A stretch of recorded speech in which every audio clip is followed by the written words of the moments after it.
Another crisis, and this time facing the British government, is the possibility that we're going to be hauled in front of the ICC, that's the International Criminal Court, for aiding and abetting Benjamin Netanyahu, for whom an arrest warrant has been issued, together with Hamas.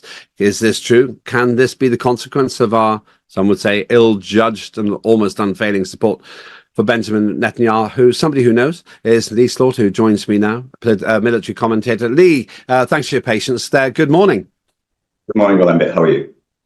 I'm well, and probably in better state than the British government right now. What is going on here? Why might the British government be liable for an arrest warrant too?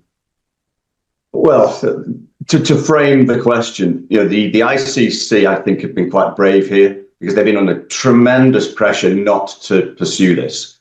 And Netanyahu made a little video yesterday likening the accusations and the issuing of this trial to the ICC, sending one to FDR and, oh, by the way, Adolf Hitler as well, which is an absurd statement to make in the first place, and a couple of others. But the reality is that this is a genocide. It's the ICC, several other countries like South Africa have commented on this and actually got the ICC to act. And the comparison by Netanyahu again, and where I think the ICC blinked a little bit here, is that they included Hamas in this as well. And what they should have done is accused Hamas of a terrorist attack, which is true, and left the genocide with Netanyahu and the Israeli government. And what that means is that the UK government, which has continues to support Israel and denies genocide, along with the United States government that denies genocide, that leaves and continues to supply weapons. And that leaves them open to accusations of genocide as well, and to be wrapped into and tied into this case. And indeed, the likes of Sunak, Cameron, and Shapps, who have been very vocal and very active in this supply and support of Israel, that they, as individuals, could be open to charges and accusations and the issue of warrants for arrest as well. And that then leads us on to the United States and people like Speaker Johnson, who takes $1 million a year from the APAC, the American-Israeli PAC, which that then links to the foreign actors legislation in the United States, which APAC is not subject to, which then takes you to the issues that are going on in Georgia, which is trying to pass a similar bill, which is being attacked by the NGOs it's trying to contain. It's also got a French national who's the president of Georgia, former UN ambassador, French ambassador to the UN, former French ambassador to NATO, who's now the president of Georgia, threatening to veto this. So you look at all of these together. And firstly, yes, Netanyahu and the Israeli government should be subject to a genocide accusation and taken to court to plead their case. British and American politicians could be and perhaps should be tied into this case, or individually separate cases. And so I think the ICC... Sorry, Lembit. Sorry to interrupt you. The issue here, though, is, as you said, they're mixing everything up. Hamas can't really be accused of genocide. They might be accused of a terrorist attack, for example, but it's different, qualitatively different than an organized multi-month campaign which has killed 34,000 people. Does the ICC actually undermine its own already limited legitimacy by doing this?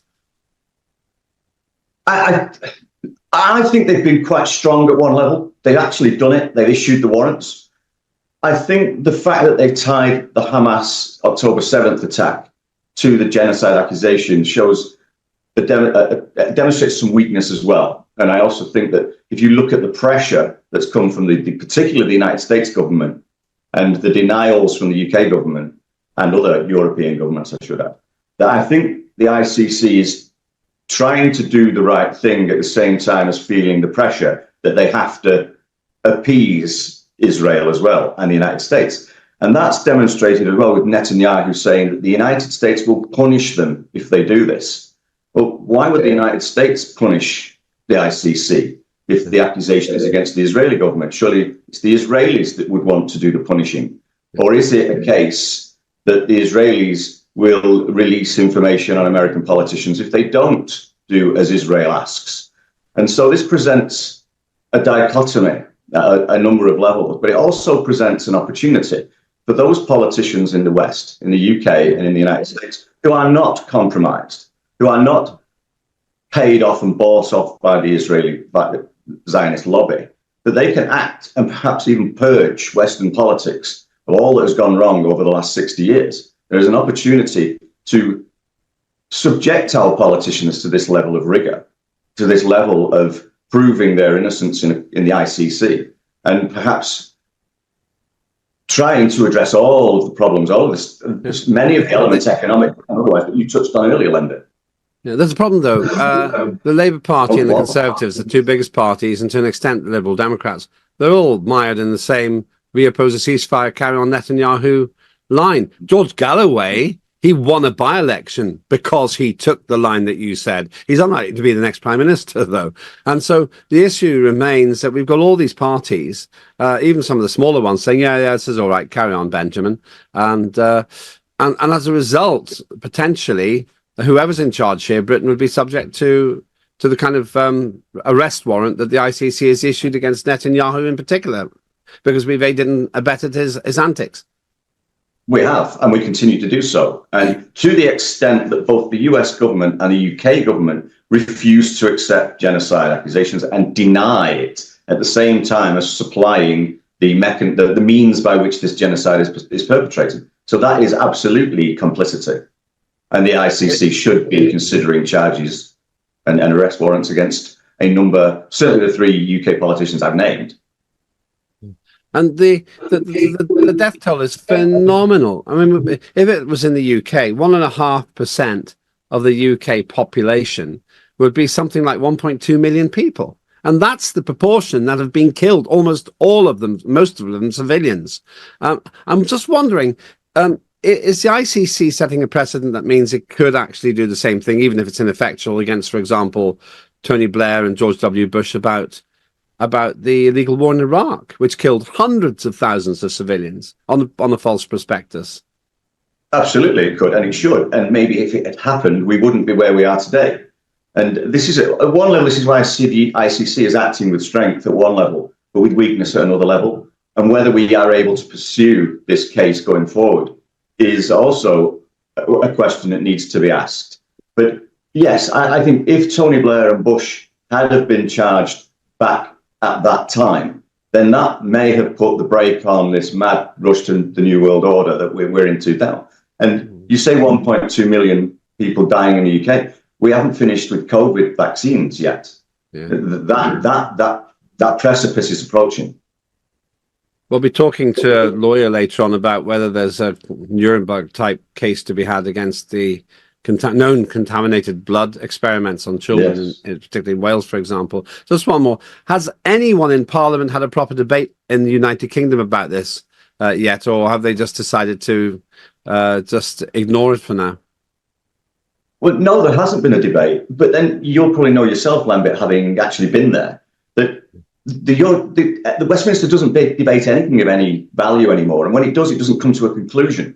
Because if you listen to any MP or any minister, when you've talked to them or asked them, oh, you know, it's not that's an NGO that we've set up. It's the Rivers Trust, or it's the Forestry Trust, or it's some non-government agency that's not accountable that makes that decision. MPs I don't know why we have MPs anymore.